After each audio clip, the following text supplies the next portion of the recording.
د خبرونو وړاندې ما ویلو چې نن به تاسو سره پروګرام ادبي محفل کې د یو داسې شخصیت په حوالې سره خبرې کوم څوک چې تېرو ورځو کې وفات شوي یو ډېر لوی نوم د پښتو ادب د پښتون کلتور او په علمي حوالې سره په سماجي حوالې سره د ډېر زیات خدمات دي د کرک لتمر رحم زمان خټک صاحب یو ډېر لوی پښتون مشر چا چې د ژوند زیاتره حصه د انسانیت د خدمت او په معاشره کې د رڼا خپرولو کې تېره کړې ده. رحم زمان خټک صاحب چې په زلمي خټک باندې مشهور د لتمر کرک اوسیدونکو په کال 1950 کې په دغه کلي کې ولیبن بابا کره زیږېدلی و. د دې کورنۍ د دغه علاقې د دغه کلي د مشرۍ او ډېره معززه درنه کورنۍ ده. خدای بخښلي رحم زمان خټک صاحب د 9 ورونو او په 7 خویندو کې د ټولو نه کشر و. رحم زمان خټک ټریپل ایم او هغې ماسټر ډیګري په پښتو کې په تاریخ کې او په پولیټیکل ساینس کې ترلاسه کړې وې. ایم ای پښتو د پېښور یونیورسټۍ نه کړې وه او د پنجاب یونیورسټۍ نه باقي پاتې 2 مضامینو کې د ماسټر ډیګري ترلاسه کړې وې.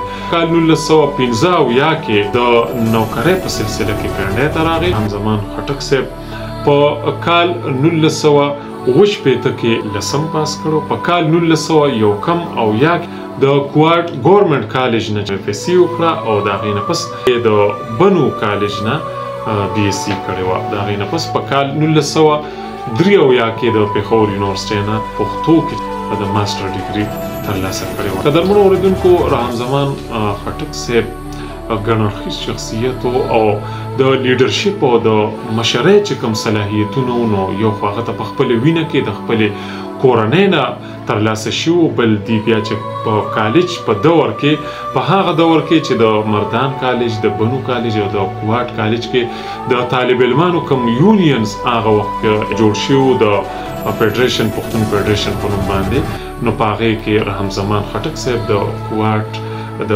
کالج کې چې کوم دی نو هغه په هغه بانیانو طالب علمانو کې شامل و. کوم ابتدایي علومو د قرآن مجید، د تفسیر، د فقه او دغسې د ګلستان سعدي شو، بوستان سعدي، د رحمان بابا دیوان، رشید البیان، دا هرڅه د خپل کور د خپل بابا نه چې کوم دی نو هغه دغه علوم ترلاسه کړو.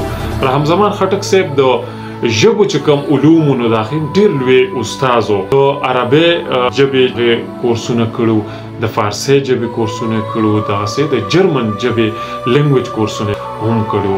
رحم زمان خټک صاحب د دارالعلوم بنو نه درس نظامي هم کړو. رحم زمان خټک صاحب ته د خدمت دا جذبه چې وه نو هغه د خپلې کورنۍ نه ترلاسه شوې وه. رحم زمان خټک صاحب له الله تعالی 4 بچي ورکړي، 2 زامن او 2 لونه، او دغه بچي هم اعلی تعلیم یافته پی ایچ ډي سکالران او انجینران دي. په ادبي کلتوري حوالو سره به دوی دا ووایي چې دوی په کال 1900 کې چې کله په نوکرۍ سلسله کې راغله پنډۍ ته، نو دلته کې په کال 1900 کې د پښتون ورورولۍ په نوم باندې چې کوم تنظیم جوړ کړی شوی دی، رحم زمان خټک صاحب د هغې په بانیانو کې و. دغه تنظیم د لارې د ډېر زیات خدمت وکړو. دلته کې د پښتنو د راغونډولو او هغې کې د علمي، ادبي، کلتوري شعور دپاره 14 کار وکړو. سره سره دلته کې په اول ځل باندې په خوشحال خټک باندې جشن و د 300 کالو د خوشحال خټک هغې وکړو. د رحمان بابا په نوم باندې خوشحال رحمان سیمینارونه وکړو په ډېر لوی کچ باندې، او دقسې چې هغه څومره کانفرنسونه به کېده نو د هغې ته بیا یو کتابي شکل هم ورکو.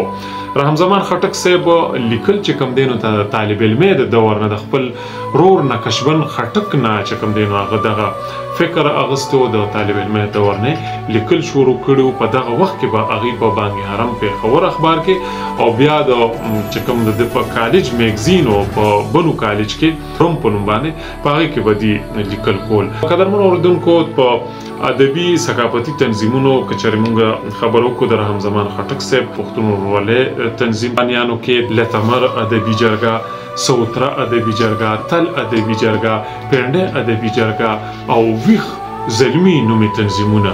د دغه تنظیمونو د لارې رحم زمان خټک صاحب ډېر لوی سیمینارونه لکه په فقیر ای پی باندې سیمینار، په میردل خلیفه باندې سیمینار، په ګلنواز خلیفه باندې سیمینار، او دغسې په جلات خان، په غازي دلاسه خان او په ګل اکبر په دغسې نورو پښتنو اتلانو باندې سیمینارونه او بیا دغه سیمینارونه په کتابي شکل کې چاپ کول. دا ډېر لوی د رحم زمان خټک صاحب خدمات دي.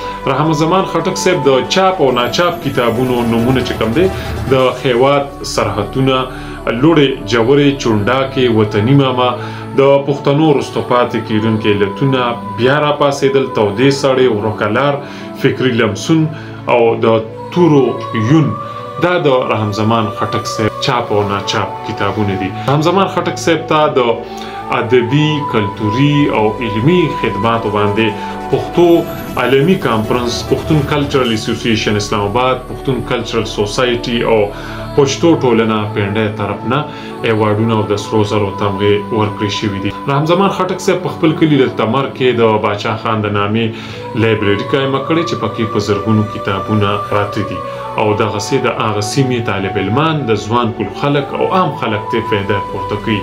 سیدسن د نوم یو حال چې کوم دی کمیونټي سنټر دا هم د خپل کلي کې جوړ کړی.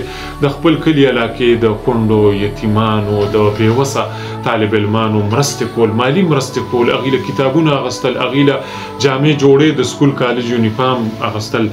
دا د رحم زمان خټک صاحب یو میشن و د ژوند او دغه میشن هغه په 2 کلونو کې پرله پسې د کالج د دور نه دغه کړی دی. رحم زمان خټک صاحب د خالي په ورځ په 2 دسمبر باندې هغوی چې کوم دی نو په پنډۍ کې وفات شو.